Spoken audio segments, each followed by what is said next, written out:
semuanya, balik lagi ke GP Media. Kali ini kita di segmen Kripset, Create Your Positive Mindset. Bareng lagi nih sama Kak Bunga, kakak sebagai KNLP Praksioner dan juga Master Degree of Geophysics in University of Indonesia. Kali ini kakak akan bahas tentang faktor-faktor penghambat produktivitas kamu untuk menghadapi UTBK nanti. Stay tune ya!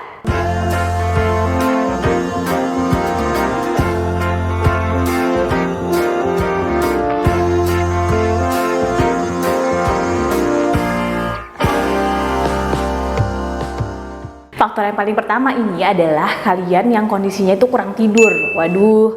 Nah, kakak udah jelasin ya beberapa video kakak sebelumnya bahwa pola tidur itu harus diatur dengan baik. Nah, kalau misalkan kalian itu kurang tidur, yang ada produktivitas kalian itu akan jadi terhambat. Malah jadi akan lelah dan lebih cepat capek.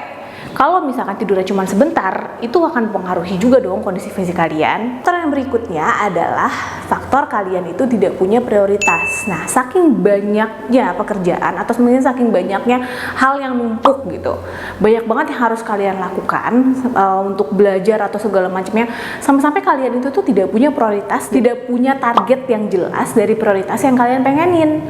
Jadi kalau misalkan kalian itu bisa membedakan prioritas kalian, misalkan kalian itu mau ngejar ke UTBK kan.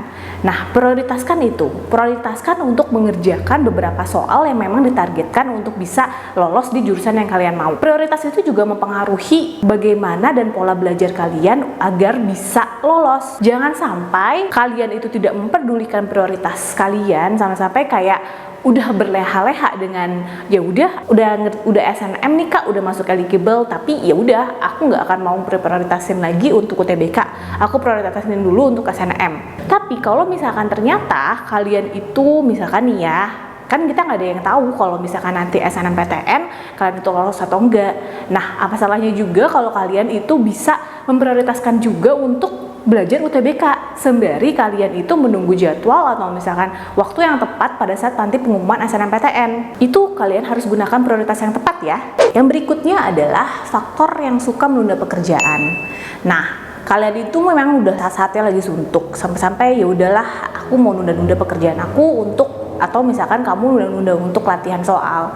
Jangan sampai kayak kamu udah nunda-nunda itu tapi kamu udah kebalap sama orang-orang sekeliling kamu, udah punya persiapan yang lebih daripada kamu.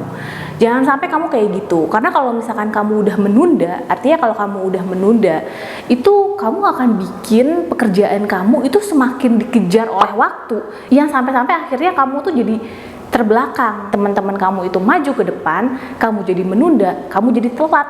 Sedangkan teman-teman kamu sudah memicu untuk melakukan tugas-tugas dan pekerjaan dengan baik, atau sudah menyelesaikan beberapa soal dan sudah memiliki pemahaman TO yang lebih canggih nih nilai TO-nya dibandingin kalian.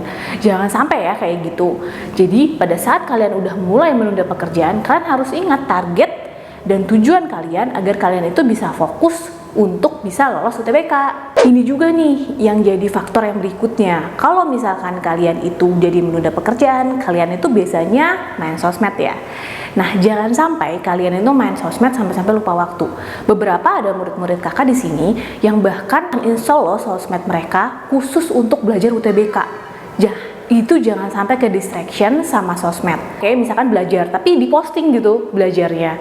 Ya kalau kayak gitu nanti ujung-ujungnya malah jadi nggak belajar. Pengen lihat tanggapan orang nih, wah ini aku belajar loh kayak gitu. Jangan sampai main sosmed dan akhirnya jadi lupa waktu, terus kamu jadi nggak melakukan pekerjaan kamu dengan baik, kamu nggak nyelesain soal-soal itu dengan baik. Nah, jangan sampai kayak gitu. Oke, boleh sosmed yang bisa membantu dan memicu kamu untuk menjadi lebih semangat. Misalkan nonton video GP Media nih, video-video GP Media itu kan juga bagian dari sosmed ya, YouTube.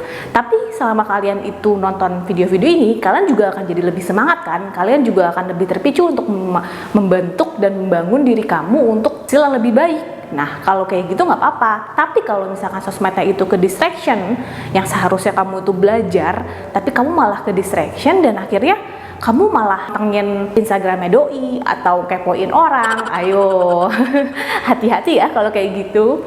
Jangan sampai kalian itu lupa waktu dan malah nggak mengejar target yang kalian tuju. Oke? Nih, selanjutnya nih, yang paling banyak dan paling umum, yaitu mager, malas gerak. Kak, aku capek, ya udah aku males nih, aku mager banget kemana-mana. Kalau magernya itu adalah untuk mencapai target kalian, aku mager untuk jalan sama teman-teman karena aku pengen belajar, karena aku pengen menyelesaikan tugas-tugas aku dan soal-soal ini harus aku selesaikan. Oke, itu nggak apa-apa. Tapi kalau misalkan magernya itu jadi kamu nggak pengen kamu belajar, atau kayak ada grup diskusi, atau misalkan kamu yang harusnya les, atau misalkan harusnya kamu belajar tapi kamu mager nggak mau ngapa-ngapain, itu yang harus kamu jadi hati-hati. Nanti kamu malah jadi menghambat diri kamu kan. Kalau misalkan kamu jadinya malas gerak dan malas untuk memicu diri kamu untuk menjadi lebih baik, itu kamu akan terus-terusan dalam stagnan dan dalam kondisi seperti itu terus. Tidak ada motivasi untuk berkembang dan memacu diri kamu untuk jadi lebih baik. Hati-hati kalau sudah mulai mager. Magernya harus diwaspadain ya. Mager kalau misalkan untuk berleha, misalkan kayak gitu.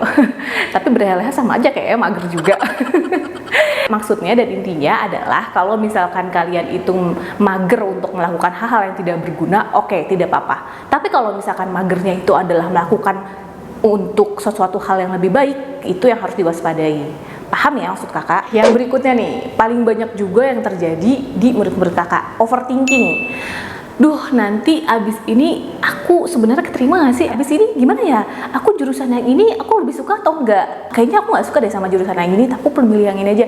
Nah, overthinking yang berlebihan bikin kalian malah lebih banyak mikirin kayak gitu dibandingin target kalian untuk bisa lolos, atau target kalian untuk mencapai PTN tersebut. Kalau misalkan kalian terlalu banyak overthinking dan terlalu berlebihan dalam memilih prodi, ataupun terlalu berlebihan mikirin banget gitu ya, oke, kalian mikirin boleh, tapi disesuai dan tepat. Jadi nggak perlu sampai berlebihan sampai kalian tuh jadi nggak bisa tidur gara-gara mikirin kayak gitu. Salah satu yang utama biar kalian itu nggak terlalu banyak overthinking adalah merelaksasikan diri dan pikiran kalian. Jangan sampai terlalu banyak pikiran sampai membuat kalian itu stres dan akhirnya tidak bisa melanjutkan untuk ke ujian berikutnya. Atau misalkan kalian lagi berusaha untuk TO, tapi karena terlalu banyak overthinking sama hasil TO-nya, kayak kok nilai aku segini, kok aku segini, kok segini dan segala macam, sampai kalian itu tidak bisa untuk memperbaiki diri kalian menjadi lebih baik. Akhirnya kalian terlalu lebih mikirin itu, dan akhirnya malah di TO berikutnya kalian makin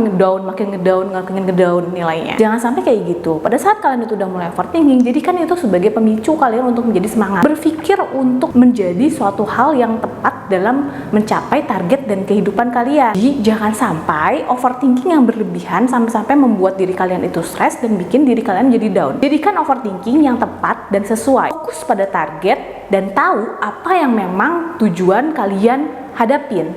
Tahu dan fokus pada hal yang memang kalian targetkan, itu akan membantu kalian untuk merelaksasikan diri dan tahu apa yang harus kalian dapatkan pada saat kalian itu ingin mencapai itu. Oke, sampai sini aja dulu penjelasan dari video kali ini sama kakak. Kakak harap kalian semua yang nonton video ini akan bisa lolos dan masuk ke PTN ataupun jurusan yang kalian pengenin ya. Semoga berhasil, sampai jumpa.